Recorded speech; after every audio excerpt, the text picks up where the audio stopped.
Hey Kevin, you got a second? What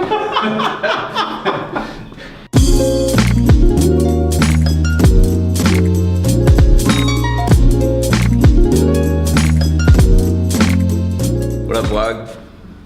So I picked up my mom at the airport this morning, drove her to her mom's place. That's why I'm a little bit late today. Got an email to write this morning for the Elites coaching promotion, and I'm not sure what else has to get done today. I'll probably work on my book project a little bit. James and I have some drone footage we need to capture for our VIP promotional video that we're going to be, I actually need to script, yeah, that's something else I need to do. I need to script that video. That's about it right now.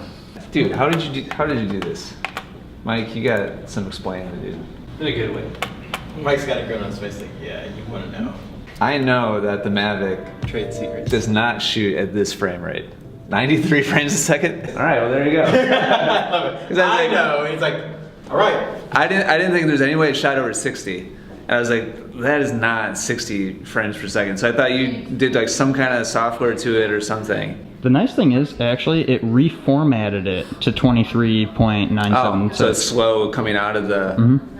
Can you change that in the remote? I don't know.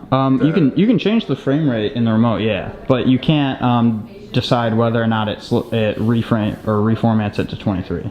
Okay. Wow, that's sweet. I wouldn't have even guessed that was 93. It looks at least 120 to me. Nice job. That was really cool. Most people probably aren't gonna geek out on it like I did, but I was wondering how you achieved that. I am just wrapping up one of Sam's edits of a tutorial. So this is going up today.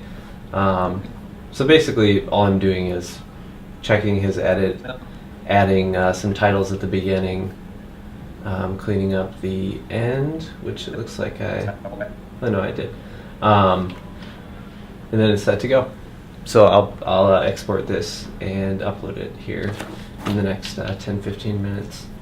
This is a drop volley video. So specifically the type of volley where you're trying to just barely let the ball go over the net so your opponent can't catch it in time. So it's a lot of emphasis on having soft hands and absorbing the pace of the ball. She does a good job. I think at the end she hits her target, which was the water bottle. She wins a new car. Ian makes big promises. He never seems to follow through on those. Someday he should actually buy somebody a new car. Hey Kevin, you got a second? Can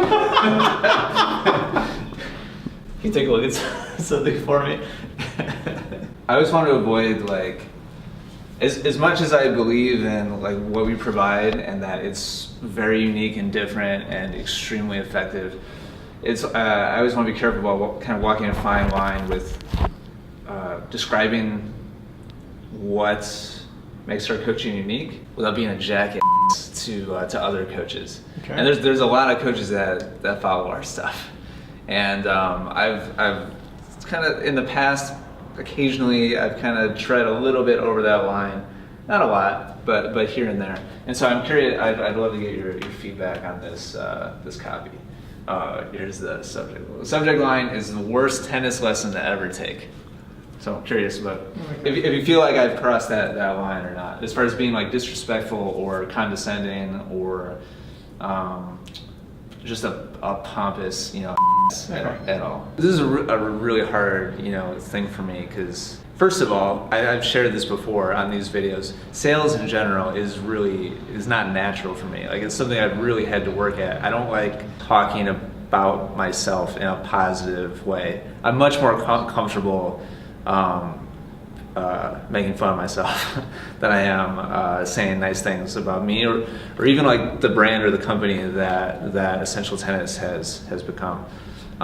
But if you want to, if you want to inspire people to take action and join us and take advantage of what we have to offer, then communicating it really clearly is critical. And communicating the difference between what we do and what most people experience as lessons is really, really important, because what we offer is fundamentally completely different.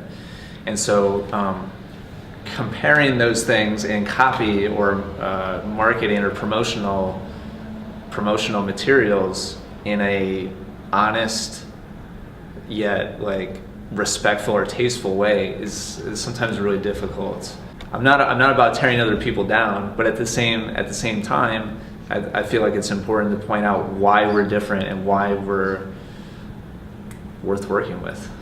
I don't think so. I think you have a tendency to be so on the side of not wanting to start a confrontation or be that guy. You think I play it too safe? Yeah, I do. Really? I think you do. Because it's not like there's a difference between being an and there's a difference between just saying what it really is. Fine line. Yeah, there is. But it's like you're not, I think the difference is you're not saying, hey, Jenny, you teach a really jacked up forehand and you should never do a video again. You're being an ass. Yeah. Versus, hey, I think there's a better way of doing it, and this is what I think. This is what I'm taking a stance on. Mm-hmm. And if you don't like that, that's fine.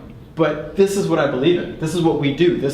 I'm married to this, and I'm willing to be open to, if you have a different suggestion, we can talk about it. But I've gotten the results, and when people do the style of lessons that some coaches, maybe it's you, maybe it's not, it's just not effective. You know? Yeah. And if you can show me, I mean, I take it to the point, challenge me. If you can show me on video where you say, do a stroke like this, and if it comes out that way, I'll totally, but I challenge coaches out there to write me back and say, it works, and send me a video doing it. I know, you're like, Which is perfect, because you'll never get that You'll video never get because it. coaches aren't using video in the first place. Yeah, and I think the other side of it, coaches, they're going like, oh shit, that's me.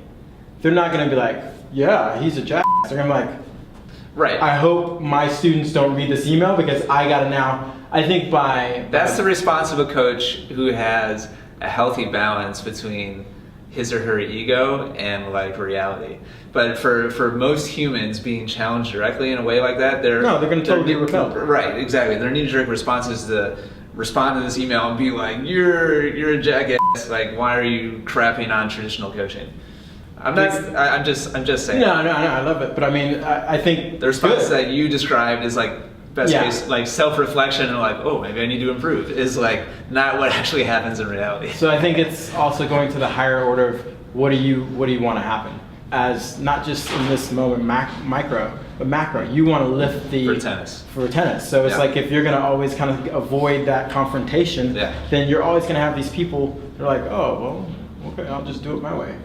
And I think there is some confrontation on opinion about if you're trying to lift the game of tennis. You're trying to be this beacon, and you're not going to be a beacon like just like, hey, let's not step on any Play it toes. safe. Yeah, I mean I need to get more comfortable with confrontation, Megan. Yeah. I thought she was gonna say like fuck yeah. Or something. We were talking about confrontation yesterday. Was it yesterday? Yeah. Yeah. Yeah, I mean I'm not good at confrontation. Yeah. It's not If I confrontation, could it's transform tennis without stepping on any toes, that'd be great. Yeah, but but it's it's not probably not. It's probably not realistic. All I right, think so you it's- just think it? No, it's not even close to it, which is funny. Like I thought like I was gonna see a name or like hey, A, B, and C. Debbie Johnson in Dallas, Texas. Your lessons suck. Or like hey, some YouTube channels that use this type of. No, that's not. No, dude, I've never come even close to that. All right, thanks for hanging out today.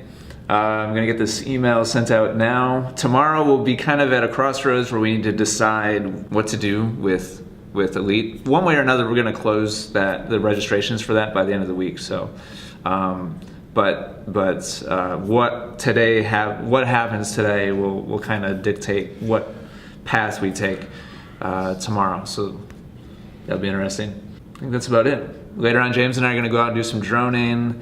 I still haven't watched today's video or published it yet, so I need to do that. But overall, good start to the day. Thanks for hanging out. We'll see you tomorrow.